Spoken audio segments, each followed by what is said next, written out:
Sir ಮೇಡಮ್ನ ಎಲ್ಲಿ first ಭೇಟಿಯಾಗಿದ್ದು ಅಂತ ತಿಳ್ಕೊಳ್ಳೋಣ. ಸರ್ ಬಹಳ ಹಿಂದಕ್ಕೆ ಹೋಗೋಣ. ಈಗ ಕುರುಗೋಡಲ್ಲಿ ಸಬ್ ಇನ್ಸ್ಪೆಕ್ಟರ್ ಆಗಿದ್ದೆ. ಅವಾಗ ನಾವು ಹೆಣ್ಣು ಹುಡುಕ್ತಾ ಇದ್ವಿ. ಅವಾಗ ಇವರ ಚಿಕ್ಕಪ್ಪ ಒಬ್ಬರು ನಮ್ಮ ಹಿರೇಕೆರೂರಲ್ಲೂ ಇಂಜಿನಿಯರ್ ಇದ್ದರು. ಅವರೇನೋ ಹೇಳಿದ್ರಂತೆ ನಮ್ಮಪ್ಪ ಅವ್ರಿಗೆ, ನಮ್ಮ ಶಿವನಗೌಡರು ಅಂತ ಇದ್ದಾರೆ ಕಾಂಟ್ರಾಕ್ಟರ್, ಅವ್ರಿಗೆ ಹೇಳಿದ್ರಂತೆ ನಮ್ಮ ಕಡೆ ಒಂದು ಹುಡುಗಿ ಇದೆ ಅಂತ. ಅದನ್ನು ಹೋಗಿ ನಮ್ಮಪ್ಪ ಅವ್ವ ನೋಡಿ ಬಂದರು. ಪರವಾಗಿಲ್ಲ ನೋಡ್ಬೋದು ಅಂದರು. ಆಮೇಲೆ ಹೋಗಿ ನಾನು ನೋಡಿದ್ದು.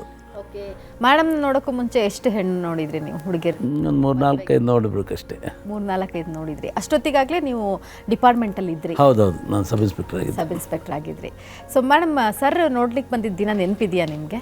ವರಮಹಾಲಕ್ಷ್ಮಿ ಹಬ್ಬದ ದಿನ ನಮ್ಮ ಅತ್ತೆ ಮಾವ ಬ್ಯಾಡಿಗೆ ಸುರೇಶಣ್ಣನ ಮನೆಯವರು ಹೀಗೆ ತುಂಬ ಜನ ಬಂದಿದ್ದರು. ಅವ್ರ ಕಡೆ ವರಮಹಾಲಕ್ಷ್ಮಿ ಅನ್ನೋದು ಗೊತ್ತಿದೆ. ನಮ್ಮ ಕಡೆ ಶಿವಮೊಗ್ಗ ಕಡೆ ದಾವಣಗೆರೆ ಕಡೆ ಮಾಡ್ತಾರೆ. ಹೌದು. ಮಾಡ್ಕೊಂಡಾಗ ಅಮ್ಮ ಅವರಿಗೆ ಊಟ ಮಾಡ್ಕೊಂಡು ಹೋಗಿ ಅಂತ ಅಂದರು.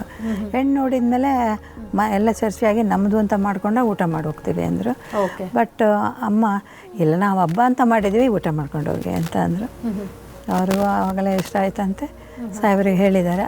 ಅವರು ಕೇಳಿಸಿದ್ದಾರೆ, ಈ ಕಡೆ ದಿಕ್ಕಿನಲ್ಲಿ ನಿಮಗೆ ಒಳ್ಳೇದಾಗತ್ತೆ ಅಂತ ಅಂದ್ರೆ. ಅವಾಗೆಲ್ಲ ಕೇಳ್ತಾಯಿದ್ರು. ಆಮೇಲೆ ಸಾಹೇಬರು ಅಣ್ಣನ ಜೊತೆ ಬಂದ್ರೇನಲ್ಲ? ಇಲ್ಲ, ಅಪ್ಪ ಅವೆಲ್ಲ ಬಂದಿದ್ವಿ ಮತ್ತೆ 2nd ಟೈಮ್.